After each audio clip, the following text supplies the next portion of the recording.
Thanks for joining us. Council met Monday, July 18th here at 5:30 at the council chambers. Our first item of business for the council was accepting bids for 4th Drive Southwest construction project. A lot of attention on that one. A new moving towards an urban section down in that area. We had an engineer's estimate on that project of $1.9 million. The bids came in on that at $1.739 million. This expense is covered by federal funds of 51.8%, county aid of 44.3%, and city sewer fund of 3.9% to round out the project. So council approved awarding the bid for that project, contingent upon we have to send it to the Human Rights Office related to the federal aid, as well as Mower County Board approval, but council approved that project moving forward, so you'll see some action on the 4th Drive Southwest project moving forward shortly. We also had a petition and 2 public hearings in relation to the planning and zoning matters that were heard recently. First one was related to the Sellers Lock and Key, Reeves Chiropractic, and James Schaefer over in that area along 4th Avenue. Some really unique area, a little residential in that area, but also some commercial. But the request was to move to B2, and we felt, as well as the Planning Commission felt, that that was consistent with our comprehensive plan, so council approved that change in zoning. We also had K Properties, which is out by the Northeast Power Plant.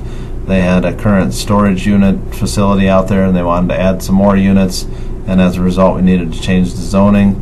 That too was approved by the Planning Commission and the council then last night. So that'll move forward with rezoning in those 2 areas. There weren't anybody present to speak in opposition, but those 2 items were approved by the City Council. Under petitions and requests, we had an opt-out provision. The state enacted these single-family dwelling units that commonly referred to kind of as granny pods, where somebody with special medical conditions that meet specific needs can put a small, what's kind of tiny house, you may have heard of those, on the property. So the state legislature enacted that and allowed communities to opt out if they so chose. We wanted to opt out of that, so if we move forward we'll be able to have our own local control on that. It's unfortunate that the state took such direct action on something as purely local as zoning, but they did so, but did provide an opt-out provision, so the City Council opted out of those temporary family health care dwellings requirement from the state. We also had a parking appeal from Sellers Lock and Key. We felt with the laundromat that's owned by the same owner as the Sellers Lock and Key and other public parking, that was acceptable. I think there were four spots short of the required amount, so we granted that parking appeal. The Austin Utilities also had a fence appeal in relation to their property where natural gas comes into the community north of I-90, Oakland West, there beyond the northeast corner of the Oakland and I-90, where you see those gas terminals. They want to put a higher fence for safety purposes, so that wasn't allowed by our ordinance, so we had to act on that to allow it to go to an 8-foot fence for security purposes, and council approved that. There was also a fence appeal from Daniel Slowinski. Council approved that with modification recommended by the Planning Commission. We also talked about asbestos abatement on 2 properties that we've moved forward as nuisance properties. Council awarded the bids for that for $4,840, so we can move forward with the demolition of those properties after the asbestos is taken care of. We got news from to the fire department that we received a federal FEMA fire department grant for our self-contained breathing apparatus. We can replace that for our firefighters.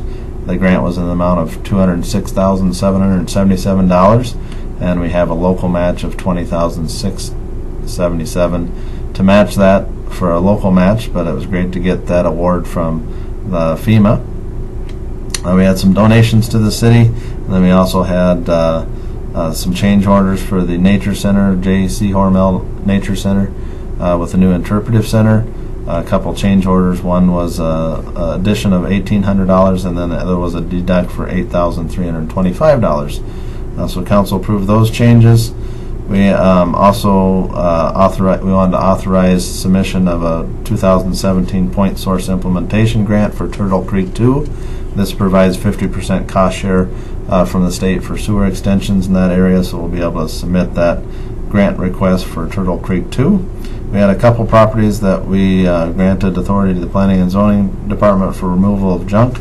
So council approved that, and that rounded out the work of City Council for July 18th, 2016. If you have any other questions about these or any other matters, feel free to contact me, 437-9941. Look forward to hearing from you. Otherwise, have a great day.